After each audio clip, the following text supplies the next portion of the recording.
Network Entertainment. Hi, I'm JB. And I'm Ella. At ito ang Kwentong Callroom, powered by the Pod Network. Wow, focus tayo din. Para tayong it's giving news anchor. Oo, exhibit news anchor talaga. Back to you, JB. Back to you, LMA. At welcome back. Ay, bakit ako From naman your welcome Hindi, back? kasi palagi ba ako welcome back eh. So ako naman, Sige. welcome back Where from was your I from? reunion. Yeah, Bohol muna. Yes, Sige, I Bohol. came from Bohol. We celebrated our family reunion. Bongga yun, besh. Kasi our family has this Your reunion. family? Yes. Oh my God. Every 3 years yon. Tapos, hindi siya 1 day, 3 days ang reunion namin. Yung 3 days na yon, jam-packed. May welcome dinner, meron pang gala night, may sports fest, Ang may taray. beach day. Oo! Kinabog yung schools. Meron kaming t-shirt. Oo, may t-shirt kami. May mga Dinedesign yun. clan nakalagay. Oo. Tapos may ano yan, may kasamang, may magde-narrate ng history, may mag-show, may slideshow ng mga photos, ng mga... Tapos yung team sa Sports Fest ay yung mga ninuno, mga ganyan. Mulan ninuno? could never... Yung names ng mga ancestors. Ancestors. Yes, merong Team Henaro, Team Sergio, Oh, ganon. very ancestors nga yung name. Oo. Oh, ancestors. Tapos may tarp na may mukha nila. Sobrang cute. As in, tapos yun yung Hindi ginagamit. na mga buhay. Ay, oh, syempre, besh. Ah, As in, okay. ano to, great-great-grandfathers pa to. Ganung level. Saan side, nanay? Father. Father. Tapos, trivia, yung dad ko yung nag-start nun. Like, nung 1990, history na ng pamilya namin. Nung 1990, naisip niya lang mag-reunion, tapos nag-start siya sa bahay namin, sa Bohol. So, Small lang yun nung una. well, nung una, isang part lang nung clan. Tapos, parang nag-expand. Marami ba through the sila years. magkakapatid? Konti lang yung magkakapatid, pero maraming magpipinsan. As in, it's ano siya. Tapos, kakatuwa nga eh. Kasi ganun siguro pag nasa province ka, no, yung mga kaklase mo ay pinsan mo din, ganyan. So, para-paraw sila ng teachers. Kasi kung maliit nga yung, barangay. Siyempre, Hindi yung siya sa mga, barangay di ba uso yung mga nasa compound kayo? Yung same kayo ng compound Oo, na oo. nakatira kayo doon? Pero more of, nasa same city lang, tapos same lang yung mga teachers dati, magkakilala lang sila. Kaya syempre sa generation na namin, hiwa-hiwalay na kami, may ibang abroad, may ibang nasa Manila, may ibang nasa Bohol. So, mas malalayo kami. Pero yung mga pinsan talaga nila, they grew up together. Nakakatuwa, yung ganon. So, kamusta yung experience? Wait lang, ikaw lang ba yung doktor?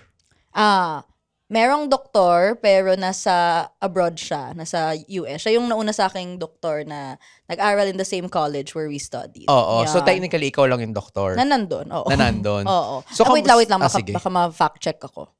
Meron, pero retired na. Retired na. So, ikaw na lang yung may license. Tawa.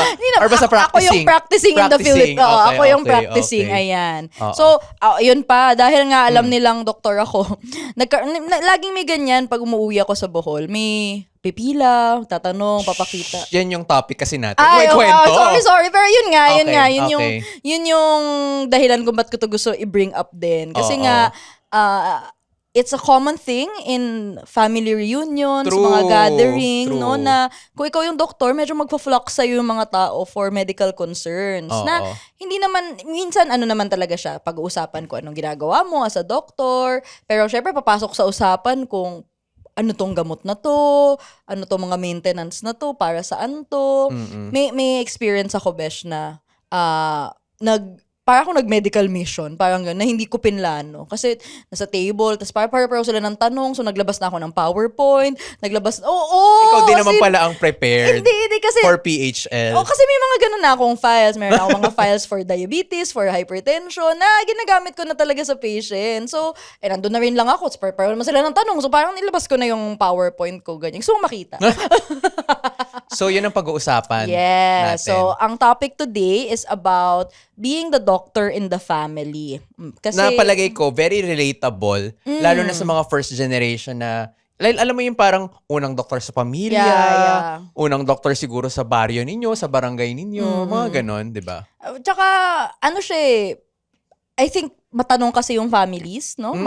Maraming gustong curious about sa buhay mo, curious, tas gustong... Yung mga kumare ng nanay mo, Oo, ayan. oo. Oo. And of course, papag-uusapan din natin, at some point, minsan, na maabot na siya sa humihingi na ng reseta sa'yo, humihingi ng med cert, ganyan. So, yan yung pag-uusapan. But before that, We are Kwentong Callroom Energy. We are Kwentong Callroom Podcast. Balik news anchor ka na naman.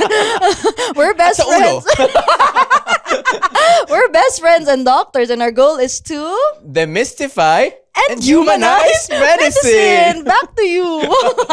So sa mga old and recurring listeners, thank you na naabutan yung face na ganito na nag-glow up. Yeah. Again, ulitin ko na naman dahil medyo fresh. Hindi ko to kondo. Ano ko Oo. lang, clarify ko lang. Oo, third recording na nasa studio na to. Yes. Talaga, ano natin, i-mark natin kada recording sa studio. Hindi, mamaya pag naman nasanay na tayo. I mean, Well, we're here, ganun. Oo. So sa Tigilan mga mo nga recurring yun. listeners, salamat Oo. at nandito pa rin kayo at patuloy na sumusuporta. Alam ko, nirate nyo kami ng 5 stars. Alam ko na naka-follow kayo, naka-subscribe bakit kayo mo alam? Sinustalk mo ba sila? Alam ko yun. Oh, sige. Oo. Sa YouTube. At, Okay. oo, at ano pa ba? Sumagot kayo sa mga question of the week, mga polls. Shinare yung mga posts, ganyan. Oo, Sinend oo. sa kapitbahay, kamag-anak, Oo, kapamilya. sa mga residents nyo, sa mga clerks Wow. ninyo. Ayan. Requirement. Oo. Yes, oo. And sa new listeners, welcome. Kami nga, Kwentong Callroom Podcast. Here you can find episodes about the med journey, about struggles of a med student, an intern, a resident, etc., etc. And sana may mahanap kayo episode na para sa inyo. Today is one of those episodes where we talk about the experience of being a doctor here in the Philippines. But marami pa kami ibang episodes. Search nyo lang sa Spotify and YouTube. Ayan. And sana magstay on kayo for the succeeding episodes. So simulan na natin. Oo Actually, medyo naman. nasimulan mo na. Oo Yung nga. ano nga yung mga binanggit mo, yung pa-PHL. Yes, yes. Ang PHL ay Public Health Lecture. So ito yung basically sa mga non-med, ang ginagawa dito ay mag-talk ka about a certain health issue in layman terms. Parang siyang, lecture talaga Oo, siya. lecture Oo. ka, ganyan. Tapos ang goal mo ay raise awareness, educate people. So yung nangyari sa'yo bilang paisa-isa silang nag-consult at nagtatanong, Yun yung nangyari. inisahan mo na. Oo, kasi ang funny nun hindi to sa current reunion, pero dati, may long table sa bahay namin. Tapos yung Okay. bumisita yung mga tito, tita, mga Oo. pinsan, ganyan. Tapos nandun ako sa isang sulok. Tapos ayun, nagtatanong-tanong sila. Ano mga tanong? Like sa high blood, ganon? Oo na, ito yung maintenance ko or yung iba naman. Tutuloy ko ba? Oo, ganyan. Ganyan yan. Oo, Diyos parang ko, oo. kailangan pa ba to? Oo, ganyan yung naghahanap sila ng reason para tumigil. Oo, na parang, totoo kaya magtatanong, totoo ba yung ganito? Masisira ba yung bato ko dito? Ayan. Most common question yan. Metformin? Oo, Metformin! Ang sakit-sakit. Oo. Pero yun nga, parang, napansin ko, halos lahat ay may diabetes, may high blood. Yun nga, Oo. through the years na nagpa-practice, naipon ko na yan and thankfully digital sila. So, dala ko naman yung laptop ko. At yun, nagturo na. Tapos eventually, after nung lecture, isa-isa na naman sila. Walang na, post-quiz. Post-quiz! May natutunan ba talaga tayo, mga tito-tita? Well, Tapos may isa-isa pa after. Oo, kasi para ito yung mga reseta. Tapos kasi, kunwari, tingin ko kailangan talagang i-adjust, ganyan. Siyempre kasama na dun yung sabihin ko, mas maganda pa rin kung may follow-up kayo na doktor na magpapatingnan nyo kasi hindi naman ako laging nandito sa At Bohol. saka, Oo. very careful tayo na hindi siya maging consult. Oo. Na hindi walang PE, history, diagnosis, treatment. Kasi pag binuo mo yon, pa-consult na yon. Or, kina-clarify ko sa kanila na limitado yung mabibigay ko kasi nga, hindi to formal clinic setting. Dati mas strict pa ako dyan. As in, ayokong tumanggap ng, yung mga nagsasensay ng labs, online, ganyan. Pero, yun, pinapaintindi ko lang sa kanila na ito, limited to, hindi to yung, kasi, kumbaga magkaka-doctor-patient relationship kasi kapag nagkaroon ng ganon. And doon magkakaroon ng blurry lines na ayaw nating magkaroon. But, essentially, sinasabi ko na ito lang yung alam ko sa practice ko, hindi ko masasagot lahat. Pero, ayun, pag nagtanong sila kung itong laboratory, ibig sabihin ito, masasagot ko naman. Tapos, yung iba, kailangan lang ng refill ng meds na, ayun, isa yun sa mga bagay na... May dala kang Trodat? Oo. May prescription Weird ba pad, yun? ganun? Oo. Weird. Tsaka, well, yung For mas the ready din naman pala siya. mas Trodat kesa yung prescription pad. Kasi prescription pad, Saan mo sinusulat yung sa reseta mo? papel. Sa papel. Oo. Okay. Sa bagay, honored naman yun, di ba? Basta may Mas Trodat. mahalaga yung may license number. Oo. But again, I wouldn't advise na like, sadyain nyo siya, gawin siya event sa pamilya na, punta kayo sa reunion kasi may clinic, ganyan. May pamedmission. Pero I wouldn't advise, pero hindi rin naman mali na sumagot ka ng mga tanong. Kasi, Mahirap lang siyang i-delineate, no? Na parang, ano yung pwede mong sagutin? Kasi minsan, may tendency yung iba, ewan ko kung baka ano ko lang to, na parang, aabusuhin, na parang, hindi na magko-consult sa totoo nilang doktor kasi nandyan ka naman. May ganun kasing iba. Yung iba naman ay one time, big time lang na nagtanong lang, tapos parang siguro hindi lang siya nakabalik sa doktor or kailangan ng refill. Medyo mahirap siyang no? Actually, marami sa kanilang may doktor naman. Lalo na yung mga naka-insulin talaga or mga na-stroke na talaga dati. May doktor na talaga sila. Parang napansin ko din sa mga ganitong setting, minsan ang hinahanap lang nila ay clarification, assurance. True. Kasi minsan nahihiya sila magtanong, no? Sa totoo nilang doktor. And I realize, kaya hindi na rin ako ganun kadamot kung mag-share or magsasagot ay, ang hirap kasing magpatingin sa doktor sa Pilipinas. I mean, mahirap in the sense na scheduling, bayad. Kung walang bayad, matagal yung scheduling.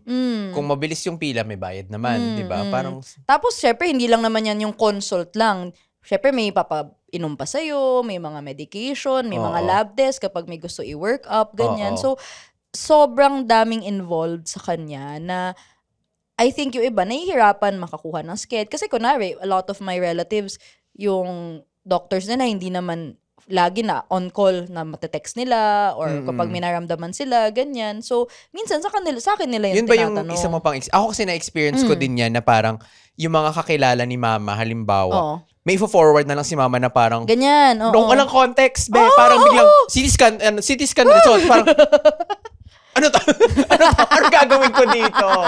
Pahingi ng history. Pero syempre, wala naman mabibigay ng history ng nanay mo or yung mga kamag-anak mo, di ba? May experience ako very recently lang, besh. Nag-send lang sa akin bigla ng urine culture. Tapos, Tapos, ano gagawin ko dito?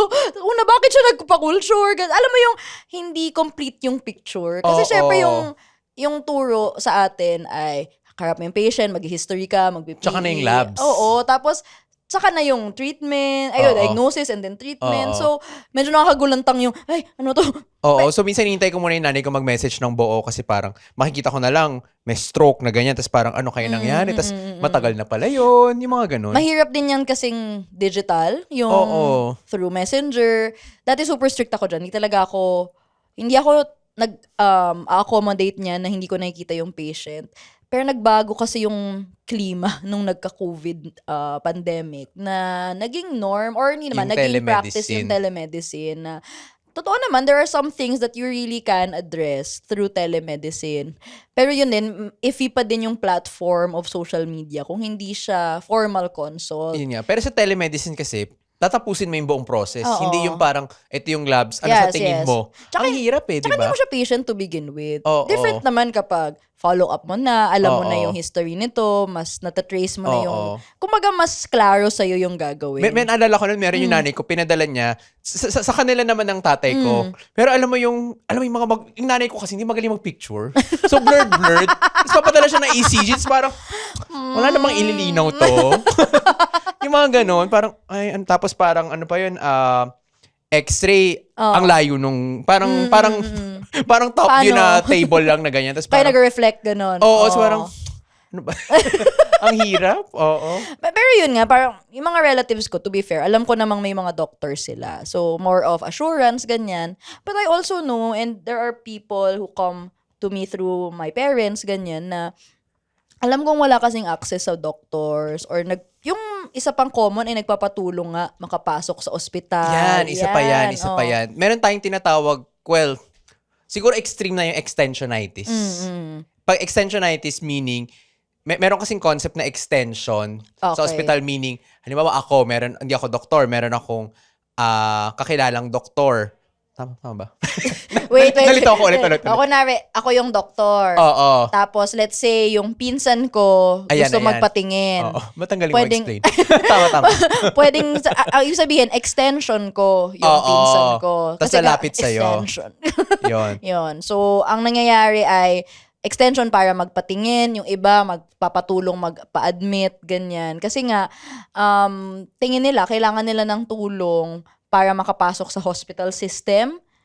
And Na yun yung parang kailangan talaga na merong ganong padrino na parang nepotism siya in a way di ba? Na parang ang nakakalungkot na sa sistema natin sa Pilipinas, kailangan mo ng ganon. ayun nga, they're not wrong Dati sobrang galit ako sa ganon na ayoko nung dahil may kakilala, ganyan-ganyan. Pero kasi sa sistema ng public health system, ganyan, parang hindi sila mali na mas mabilis talaga kapag may kakilala ka. Kasi, ewan ko, para alam mo yung, kunwari, simpleng hospital transfer, let's say, naka-admit somewhere, lilipat somewhere else.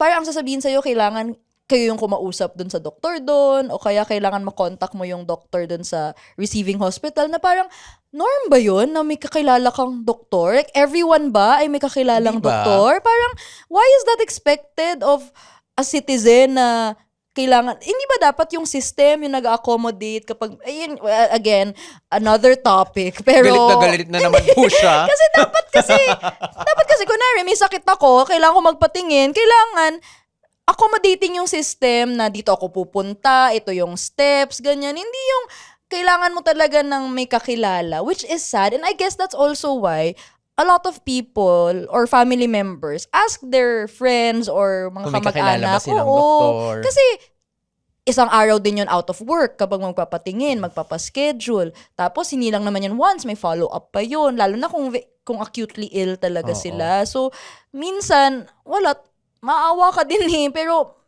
alam mo yun, hindi siya ideal. At hindi ko siya i-recommend na gawin nyo to all the time. Pero, ayun, may judgment din na kailangan niya ng tulong. At saka ako medyo guilty ako dyan sa extensionitis kasi nagawa ko na yun na napagpa-admit ako ng pamangkin sa pinsan. Tapos ikaw yung magme-message dun kasi hindi naman sa laging consultant, sa doktor. Kasi hindi mo naman laging field yung kailangan nila. Oo. So kunwari, kailangan ma-opera. Yun ay parang appendicitis, kailangan niya ng surgeon. So kailangan ko talagang lumapit dun sa surgeon. Tapos minsan nga, nahihiya pa ako. Sobrang bait na lang ng surgeon na winave niya yung PF dahil kamag-anak ko. Pero di ba sa naman ay dapat first degree? Ayun kasi ang layo na Pero alam mo, wala naman. May mga mabait lang talaga. Yes. Wala kasing hard and fast rule dyan. And even if sa mga hindi sumusunod sa rule na yun, wala namang punishment kapag hindi mo yun ginawa O parang, pag-uusapan ka lang, pero after that, wala naman din, di ba? Ayun, may mga ganyan din ako na napa-admit ko, tas kinausap ko pa yung on duty, na ito yung gagawin. Tapos, wala kapag ikaw din desperado. Kunwari, super close sa'yo yung family member. Ito kasi mga friend of a friend, kakilala ng kakilala. But sometimes it's someone really close to you. Like, nung na-admit lolo ko, parang grabe yung panic ko nun. Tapos, grabe yung pakiusap ko sa lahat. Like, again, sabi ko nga dati, ayoko nung mga nakikiusap, ganyan. Pero, I turned into that person nung time na yun kasi sobrang desperado ko na talaga na kailangan magawa na to. Alam mo yung kaajitan mo na kailangan, doon ko naramdaman yung iba pala talaga pag kamag-anak mo yung may sakit and may minaramdaman, ganyan. So, lahat, kakausapin mo, kakapalan mo talaga mukha mo, ganyan. Na, I realize also na, isa yun sa malaking advantage ng doktor.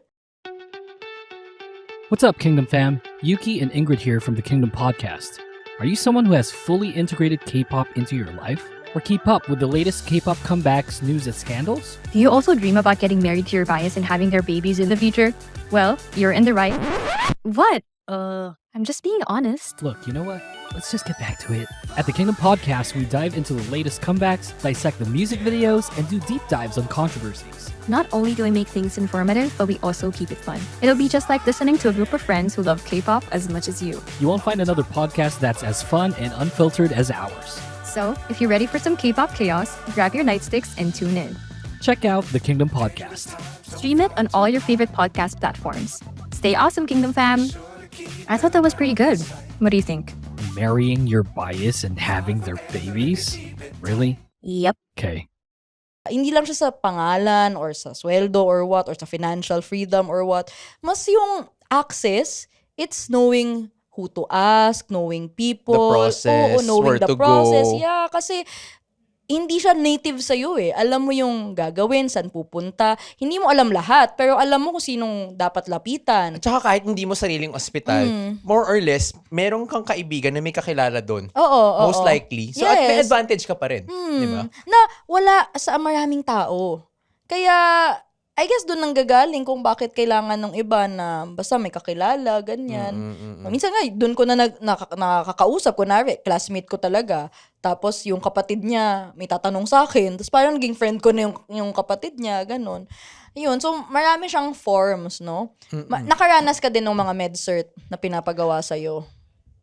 Ay, wala. Ay, ano, ako parang pag med-cert, medyo mas strict ako. Kailangan talaga? talaga, Oo. meron kaming relationship. Oh, Wow, patient-doctor oo. relationship. For me, hindi ako basta-basta nag-i-issue ng med-cert, hindi ko na-examine. Kasi, tama ba? Mas mabigat yung timbang ng med-cert kumpara sa prescription. For me. Med-cert for ano to? Any med-cert. Any, Yung kahit, mag-absent, yung clearance sa work. Oo. Kasi sa akin kasi parang nakataya yung pangalan ko na in my judgment, clear siya for kung ano man. Anything, Oo. Paano So, kung yun. may dala siyang labs? Ganyan. Eh di consult na yun.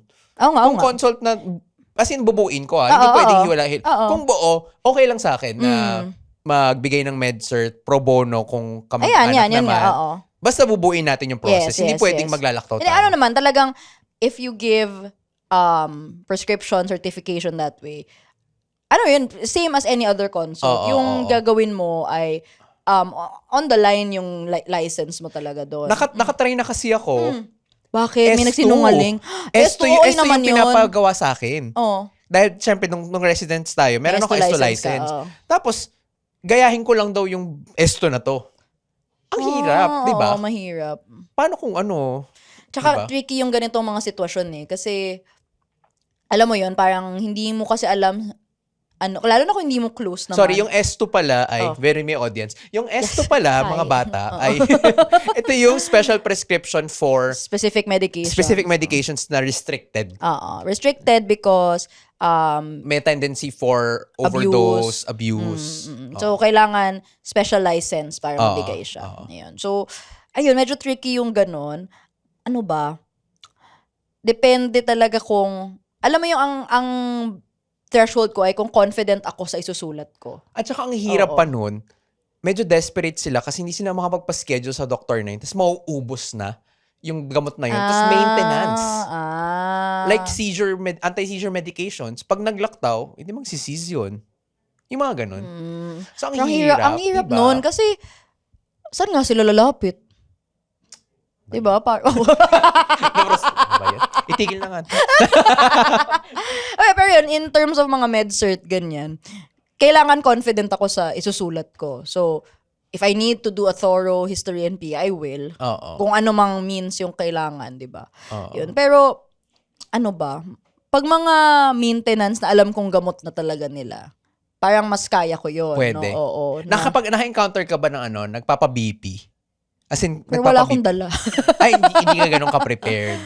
Saan ako may dalang Stet. BP? Hindi ka nagdala ng stet. Sa reunion mo nagdala ka. May stet. Walang pang-BP. Walang pang BP. Otoscope.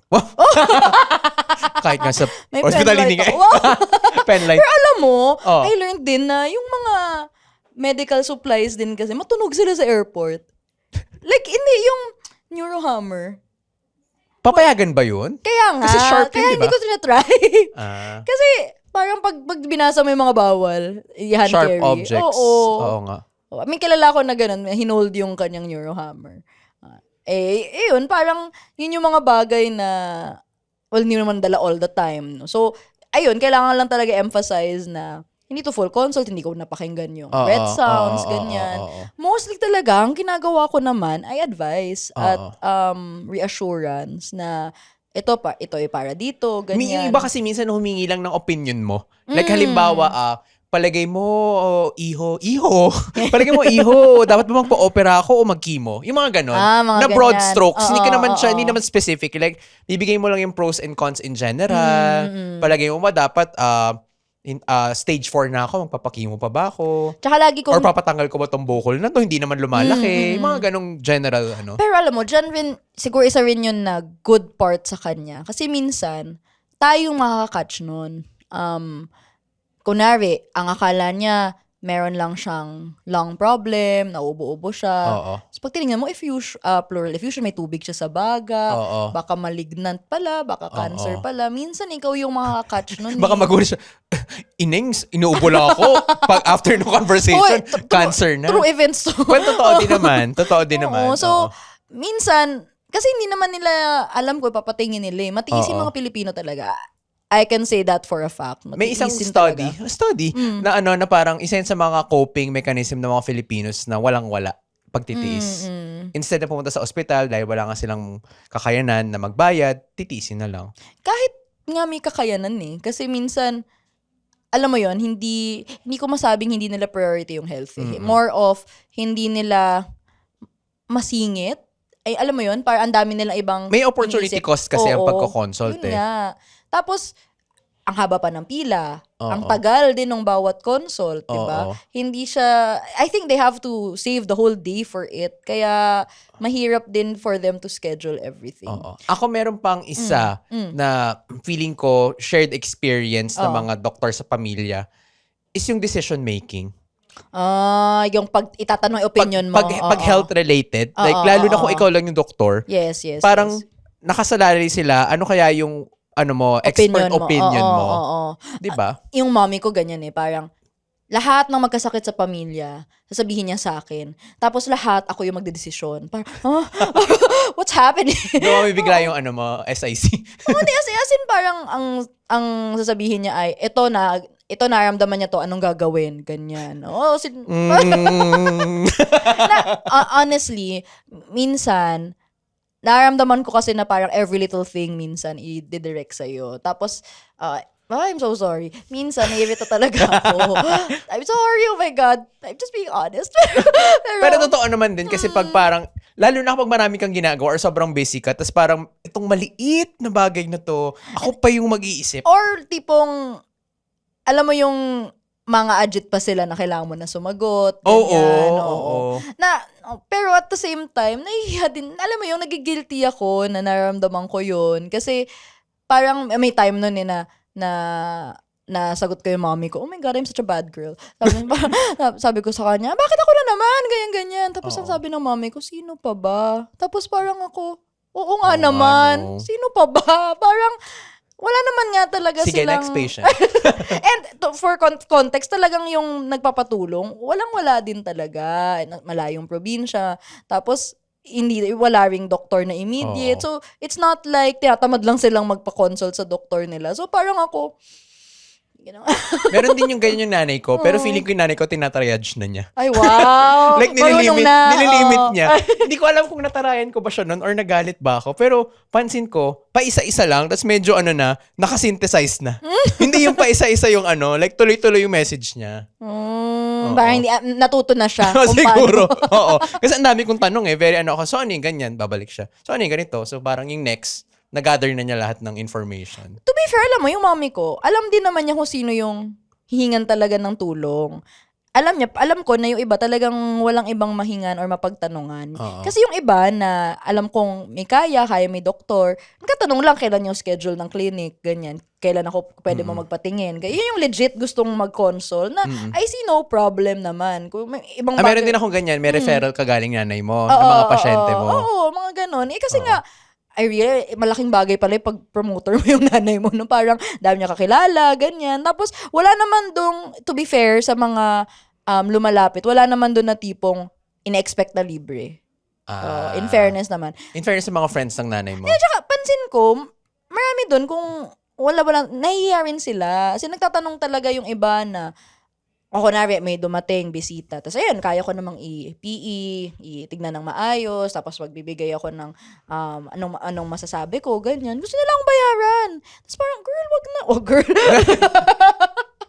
Pero, alam mo yun, gets din kasi nila na service siya at may bayad. I guess dahil may experience din sila na nung nagpatingin sila, ganito yung hiningi. Ang laking, alam mo, super thankful na nga sila kapag, kunwari, refer ko sa friend ko na doktor, tapos dahil kilala ko, hindi naman free pero diniscountan, laking bagay na nun sa kanila. Ang hirap kasi talaga magkasakit sa Pilipinas. Ito na naman. Totoo. Kasi parang, kailangan mo mawala ng paa, kamay, para lang magpakonsulta. hindi hindi ko na rin kayang magalit ng sobra na nangyayari to Oo. kahit na hindi siya ideal. Kasi hindi rin naman nila kasalanan. Minsan wala silang choice eh.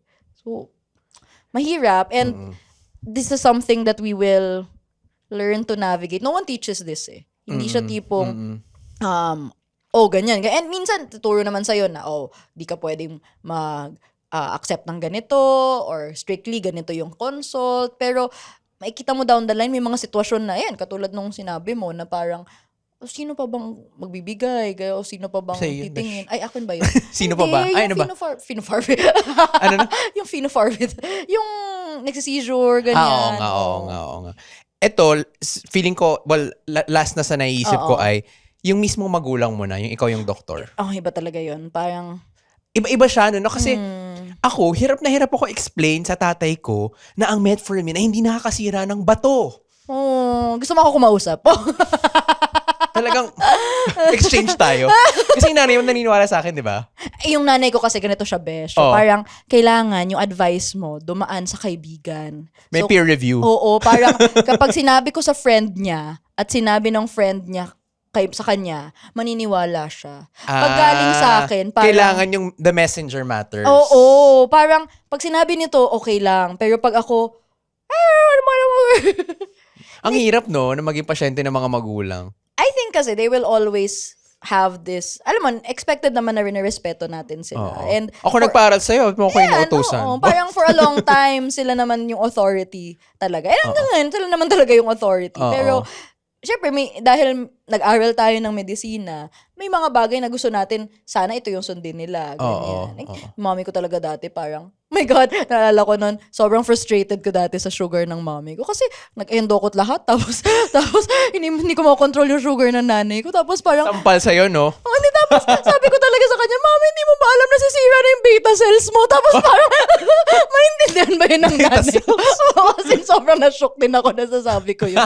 Sobrang frustrated ko na kasi. Pero, ayun, parang, ibang bagay siya kasi yun, mga ganyang moment na nag-aral ako, doktor ako and all, tapos hindi ko maalagaan yung parents ko. Para saan pa? Di ba? Pero true. May ganun no? I mean, Kasi kasama mo sa bahay eh. At saka nakikita mo kasi yung mga possible complications kapag hindi pag napabayaan. So parang ang laking failure yon on my end kung hinayaan ko magkaroon ng complications yung... Tsaka isipin mo parang ang laki ng oras na binibigay natin sa pagtingin ng mga pasyente. Diba? Tapos, lalo na ng residency na parang oras natin nandun talaga sa ospital. Tapos, malaman-laman mo may sakit si ganito, hindi mo napansin, ganyan, na may ganito palang Ang sakit. hirap, no? Parang nakaka-guilty talaga. Ang bigat na parang napabayaan mo yung sarili mong magulang, kakatingin mo sa ibang pasyente na hindi mo naman kamag-anak. Hindi nga lang magulang eh. Naramdaman ko siya for kapatid, kahit nga Grandparents. mga kasambahay nga, pati ganun. May time nun na lahat ng kasambahay tinignan ko kasi parang, may sakit silang lahat. Parang, May outbreak. hindi kasi, alam mo yung it was right under your nose, tapos di mo siya napansin.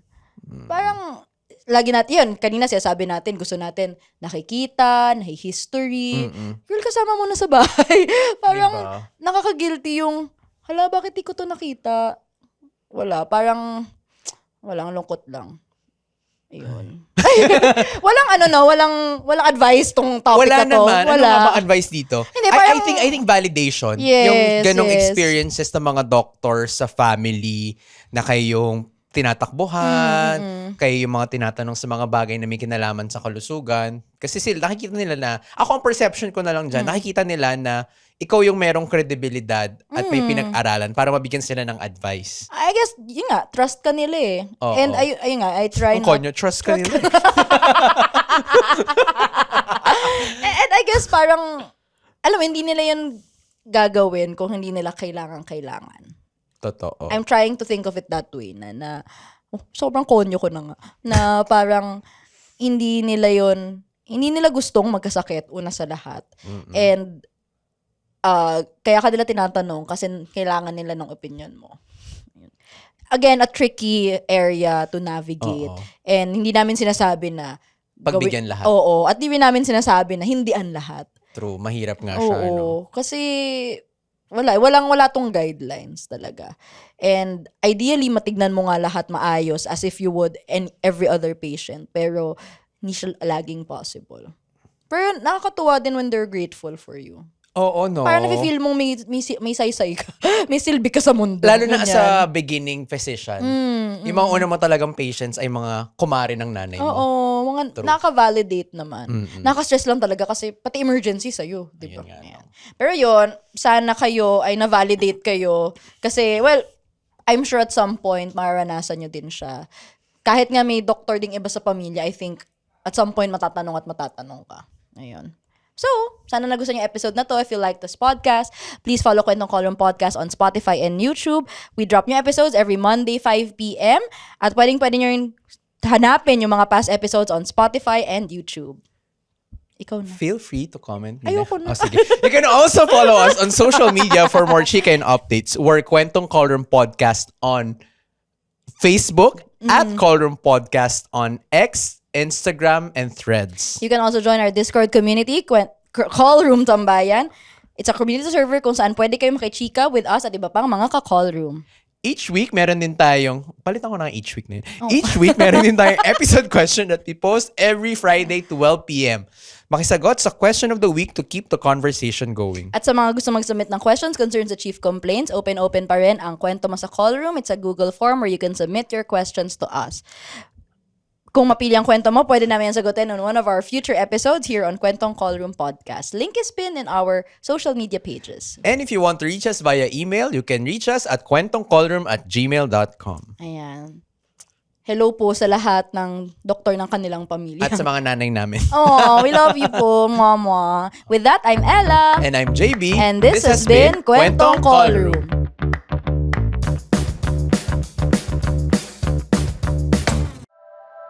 The opinions of podcast creators, hosts, and guests are not necessarily reflective of the official stance of the Pod Network Entertainment, its hosts, or other network programs. The content created by the people behind the podcast is personal and not meant to harm any religion, ethnicity, group, organization, company, or individual.